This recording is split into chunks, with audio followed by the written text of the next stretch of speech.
Motifs are decorative stitch patterns that can be used as outlines, lines, and fills. Motifs can instantly add texture and interest to monograms and open and close shapes. After completing this course, you'll be a master of using the included Hatch motifs as well as creating your own motifs for both runs and fills. All About Motifs includes 15 easy-to-follow step-by-step lessons. We'll look at examples of motifs and how to apply them to outlines and to fills. We'll cover the settings so you can control size, angle, and offset to create interesting results like these. Motif fills can also take advantage of special effects like Florentine and 3D warp. You can also create holes in motifs. Once you've created some interesting motif patterns, you can store the settings for reuse by creating a swatch chart.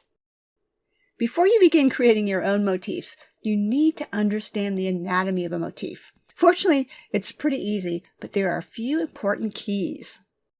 Then we'll make a motif using a small design that's included with this lesson. Satin motifs can also be made, and we'll cover some extra considerations for this particular stitch type. Not all stitches work well for motifs, depending on how they are used.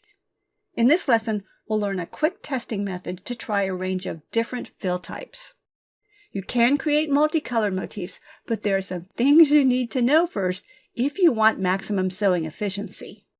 The motif settings let you choose 2 different motifs for alternating rows. But what if you want alternating motifs in the same row? Or you want motifs that are a mirrored alternate? We'll cover that in this lesson. Before you go on a motif-making binge, plan ahead for managing and organizing motifs. Here we'll talk about why it's better to start with a scheme than try to rename later. You'll also learn where Hatch stores motifs to make it easy to add motifs from other sources and for maintaining backups. In addition to the settings for controlling motif placement, we can also visually control those using the Reshape tool. For fills, we have the Layout tool, and we'll spend some time on understanding how this works. Finally, we'll apply what we've learned to embellish this butterfly.